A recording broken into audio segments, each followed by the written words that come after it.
This is the Clutch Report. You know, there's this conversation that happens in sports, mainly basketball, and the conversation is usually surrounding parity, or what some people call playing in an era of basketball, NBA basketball, where more than one team has a chance to win because competition is fair. You don't have a bunch of guys on one team teaming up, super team. And so it's more competitive, more balanced landscape. And the winning or the high level basketball you see happening is indicative of the truth versus a fabricated result because of team jumping and things like that in super teams. But the funny thing is, the NBA struggles when there really isn't a super team.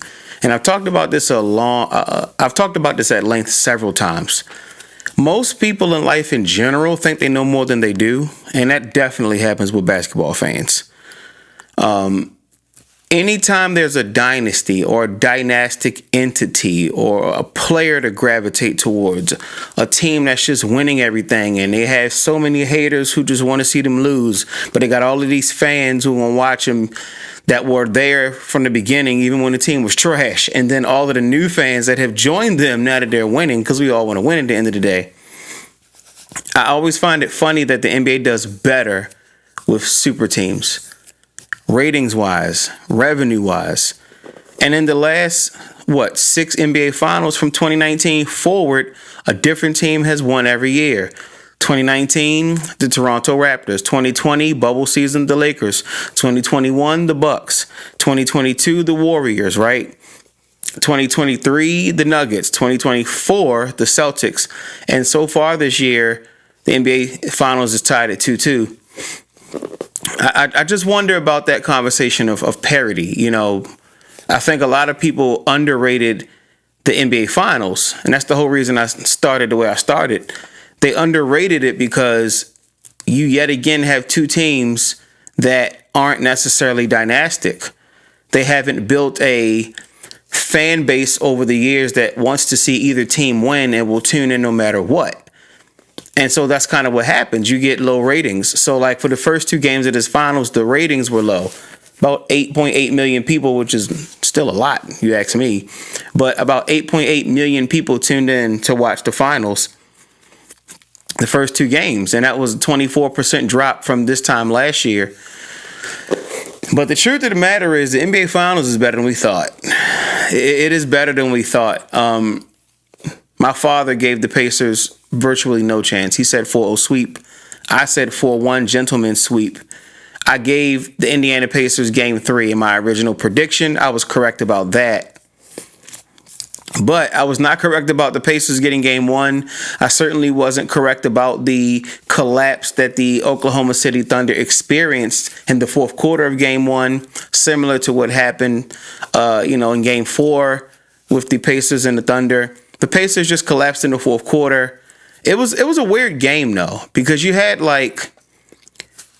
significantly more made threes on the Pacers side, but it's a 1-point game. Or you had, the Thunder hit damn near every foul shot they took except, 1 or 2, but they don't have any breathing room, and it's 20 of them that they've made. This game, game 4 was a little weird, but I think people have to remember the Pacers had the number 2 offense all year, and since January 1st, they've had the second best record in all of basketball. Of course, that would be regular season all the way through to the finals. So the truth is, you're catching one of the hottest teams in the league in the Indiana Pacers who made the finals. They're a small market team. The last time they went to the finals was 2000 with Reggie Miller. They're not going to carry national viewership to that level.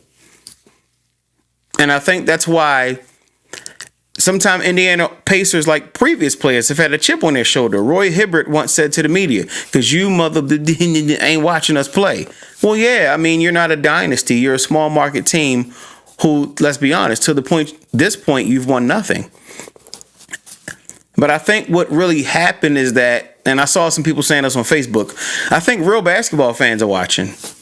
So, if you're the NBA, Recognize 8 million people showed you love. Damn near 9 million people showed you love and watched the game. But ladies and gentlemen, the truth of the matter is that just means all of the actual basketball enthusiasts watched. And as we watched, I know we all critiqued, gave our opinions, our diagnoses, etc., etc. Game 4 was very interesting. Game 4 to me is where I really feel like you've been able to tell all series that, Coach Carlisle is just on a different level than, I think it's Daigneault, if I say his name correctly, Mark Daigneault, the coach of the Thunder. They're on two different levels. To me, it was no better example of that here in Game 4. Chet Holmgren finished the game with 14 points. Shai ended up finishing the game with 35, which was great, but he was struggling at first. He didn't have any assists in this game, which I thought was odd. But I thought because from a strategic standpoint, it seemed like Coach Daigneault just put Shai in a constant ISO at the foul line. The Pacers sniffed this out like the second quarter. They saw what he was doing, right? And it was funny because if you look at it correctly, Shai is at the foul line in the ISO, and you have all 5 Pacers players on the inside of the Thunder's players playing defense, ready to see what happens next. But of course, that also creates a rebound advantage because now your guys are on the outside, and they have to figure out how to get around their defender just to be in position to rebound the basketball. I thought that was odd. One thing, during the regular season, me and my dad were talking, and he was like, Nikola Jokic deserves the MVP because Shai has more help. That's not the truth in these finals. That is not the truth in these finals. Jalen Williams and Chet Holmgren together are averaging 35 points and shooting 40%. So the truth of the matter is, no, this has not been a great finals for the supporting cast of Shai. And this is a part of why I kept, saying to people, Shai deserved the MVP this year for a multitude of reasons. But let's not do the whole he has more help thing. Because in the finals, the Pacers have had a little bit of an answer for Jalen Williams. And to be honest, I feel like Coach Daigneault just hasn't used Chet Holmgren as well as he really could have used him. There's been so many times, even and again, Game 4, you literally have Shai ISO'd at the foul line. You have a defender on him, then it's 2 defenders, and then it's 2 defenders. And the middle is wide open. All you would have to do was flash a big man down the middle. Layup, pump fake, foul shot, something. Easy offense, and there you go. The game would have been over a long time ago. But give them their credit.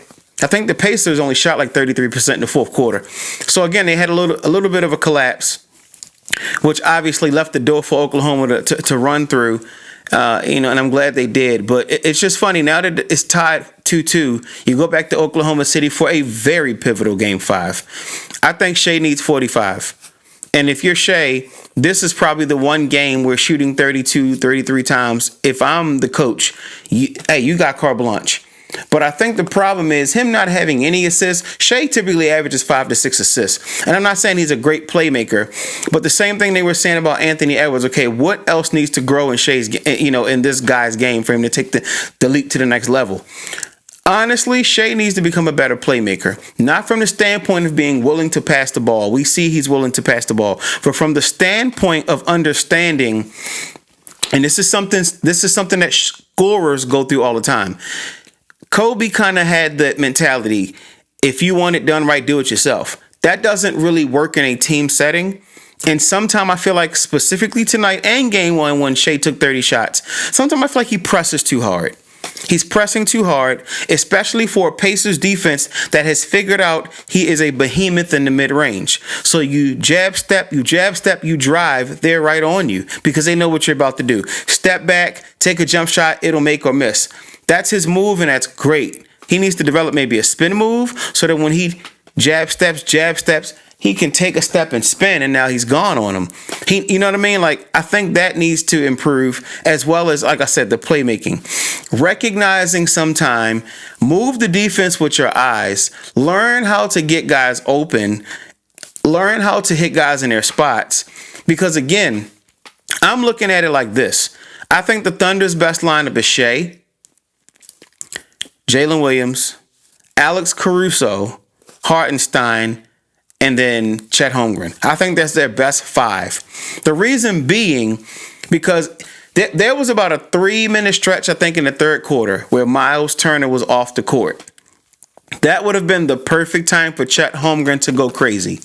And I'm thinking to myself, if I'm watching from home and I know that, why hasn't this coach decided to just flash Chet in the paint? Just have him quick flash, little dart into the paint, pump fake, spin move, hook shot.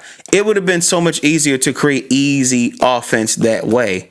I feel like Oklahoma did it the difficult way today. They kept trying to drive past defenders and shoot off-angle shots or shoot mid-ranges. They sniffed the game plan out. They did. They sniffed it out. The problem is the Pacers choked in the fourth quarter. They had a bad fourth. And look, quarters like that happen. I'm not trying to make it seem like they can't be a normal team or just struggle sometime. Struggles just flat out happen sometime, okay? But what I'm saying is, looking at the way the game was going, if you were watching it all game like I was, if the Pacers had a normal fourth quarter, this game is over with. But you got to give the Thunder their credit for hanging in there. And like I said, going home for a very, very pivotal Game 5. I'm proud of the Thunder for tying it up 2-2. Very pivotal Game 5. Game 5... to me is or needs to be the statement game for the Thunder. This needs to be the statement game. Your big 3 needs to play well, but I really feel like that's going to be a part coaching. I feel like it's going to be coaching. To this point, sometimes it seems like Dagnall doesn't necessarily always know how. Okay, what play can I run to get my player the ball at this point on the court? Because I know they shoot a high percentage from this point on the court. Like, I don't see that in him as a coach. I kind of get like a Phil Jackson, let him figure it out kind of approach. But me and my dad were talking. One of the purposes of having a coach sitting over there in the first place is you're supposed to be able to see things I can't see if I'm on the court. Now, I don't know what he said to them in the huddle. I'm not pretending to be a guru. I'm not pretending to know more than him. He's been in the pipeline for some years or coached somewhere. I don't know his background, but he earned it. They don't hire anybody that doesn't earn it. I'll give the NBA credit about that. But I just need to see the ability of him to say, okay, here's the adjustment. We're going to give the ball to Shai at the top of the key, and then we're going to have Caruso set a screen. Like, where is the adjustment? I think that's what I've really been waiting to see, is really the adjustments. That's what I want to see. Kudos to the Pacers. Excuse me. Shouts out to the Pacers. Scrappy team. Fourth quarter team. They're not going to back down. They have made this a hell of a series. I'm glad the Thunder tied it up 2-2. But I'm telling you, Game 5 is going to be where it's at. Game 5 is going to be one of the better playoff games that I think we've seen in a long time. I'm going to put it out there. I think it's going to be one of the better finals games for sure, but playoff games we've seen in a long time, because this game is really going to decide what's what. Obviously, if the Pacers won Game 4, they go up 3-1. History's on their side. But obviously, with the Thunder tying it 2-2, it's a whole new series, right? And after Game 3, a lot of us were like, "Oh, the Thunder in trouble." I didn't say that, but I heard people say it. But at the end of the day, this has been a better finals than we thought. It has been a much better finals than we thought. So I'm excited. I cannot wait. I really can't. My name is Jamaal Bethea. Hit me up in the comments. Anything you want me to talk about. You agree with me, you disagree with me. I'm fine with all of that. None of that bothers me. Message me. Let's talk. Let's talk basketball. Do me a favor. Don't be emotional. Have like some logical stuff to say. Even if it's not my viewpoint, I'll respect it. But don't just come on here being disrespectful. But look, hit me up. Let's talk. Let's talk NBA basketball. Answer me this question as well. Did you think the NBA Finals would be this good? Or do you even think they're good? Do you even think these are good finals? Let's start there. All right. But in any event, I'm excited for Game 5. I know you guys got to be as well. Peace.